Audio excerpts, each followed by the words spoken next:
All right, so the last two pages that I talked about were more of a theory-based thing. Now I'm just going to talk about some like more brass tacks. And what I want to talk about is tradigital art. So obviously our focus has been mostly, although the principles we've been going over apply to any form of character design, they've been mostly directed towards 2D, right? The medium we've been utilizing has been flat. What I want to do is just talk about basically a couple ways that you can create your designs. And you might have already been doing this anyway, but I just want to make a note of it. So, one way of doing it is to do it cell style. So I'm just going to show you because you can see it here. So back in the day, when I was just a young man, the way that we used to animate is that you would first draw out your stuff on an animation paper. You would have an Acme hole punch. Yeah, Acme like that. It's like a instead of three circles, it'd be two circles and a solid slot in the center. Um, so what was it? Slots on the outside and a circle in the center. No, I don't remember. I think it was the other way. Anyway, but basically, first what you do is you would draw your stuff out on paper, right? And you would do what's called a pencil test, and you would draw a bunch of drawings really roughly, kind of what I showed you before, like the gesture drawings. Then you'd go through, and so kind of like what you see here, basically, you'd go through and you clean it up with once you know the animation looks good. There's multiple people working, you'd have one person that's doing that part, that's just doing the animation. Another person would come through and they would do the cleanup where they would draw nicer lines.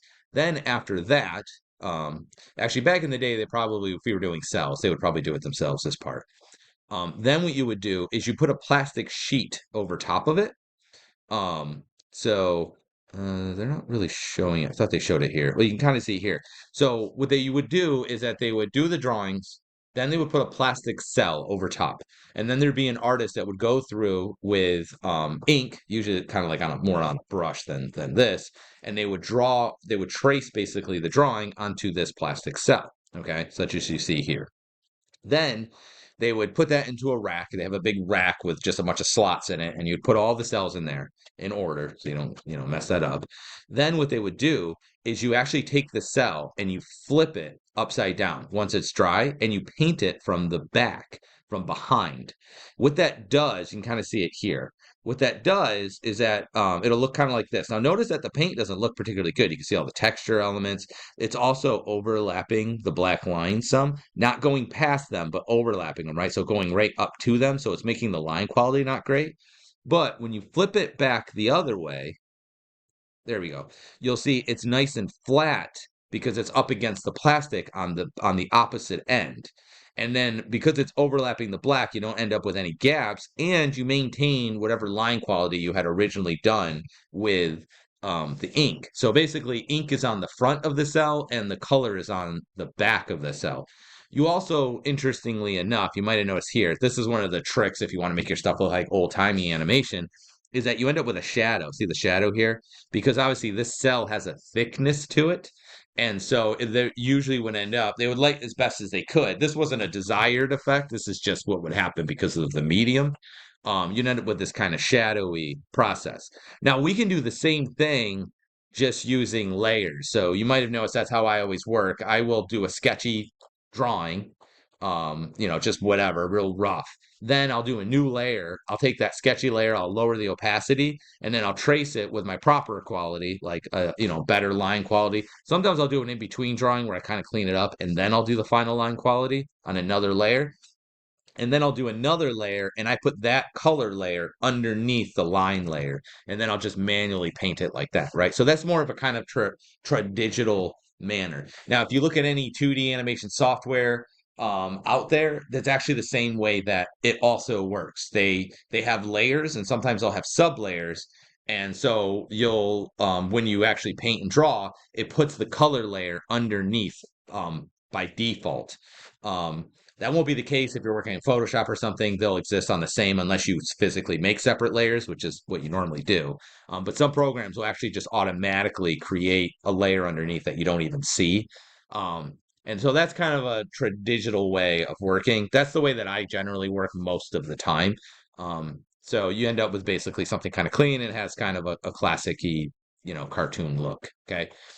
The other way of working is more, I mean, you have a million ways of working. Another way of working, particularly if you're trying to do concept work where you're just trying to come up with a general design, is a grisaille kind of manner. So that's actually how I did how I did the first assignment.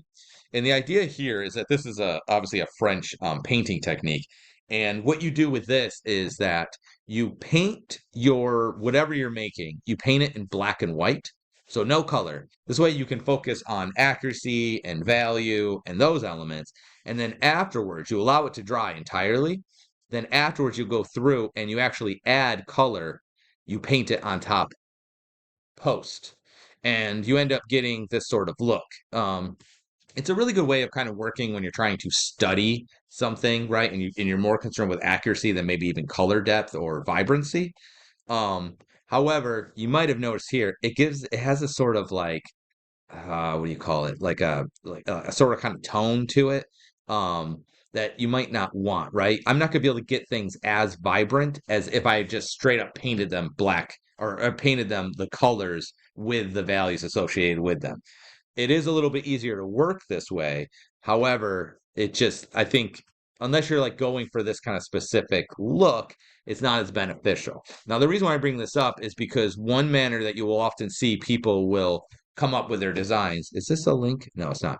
One way that you often see people come up with designs is that they'll actually kind of paint in black and white and they'll just paint silhouettes more than even characters. They'll even have less than this. Like you see, this actually has a reasonable amount of detail. They kind of did two colors here, but sometimes they'll paint like just kind of black and white and nothing else. And they'll be really rough. These are kind of not as rough. This is a really good way of working when you're trying to do your exploratory sketches, because what it allows you to do is not think about necessarily the insides or the details of the characters. And again, this is probably not a great example. I just like this one because I thought they did a nice job. But it's more about the silhouette value. So this is for anything animation, the silhouette is the first thing that people look at, not even outside of animation. People will define things by the outside contours before they look inside. But particularly for like video game stuff, the silhouette's extremely important because you have to make very quick decisions. Sometimes you have to look at things that are very far away or being obscured. And so the silhouette of the character designs become crucial. However, that is important for any of the designs. So another way of working uh, is, like I said, just basically drawing silhouettes. And then afterwards, what you could do is, put layers over top of this and then apply color, and you could build up the character that way, much like a grisaille painting, right? So if you find that like your area of strength isn't necessarily color, like mine is not, you might find that this manner of working might benefit you because that way you can work on the areas that you are strong in. Think about, the forms and the silhouettes and shapes, and then worry about color and staying on brand and matching a tone and stuff. So it's just another way of working. I'm not going to require that you work either one of these ways. I just kind of wanted to illustrate these because these can be, beneficial and helpful.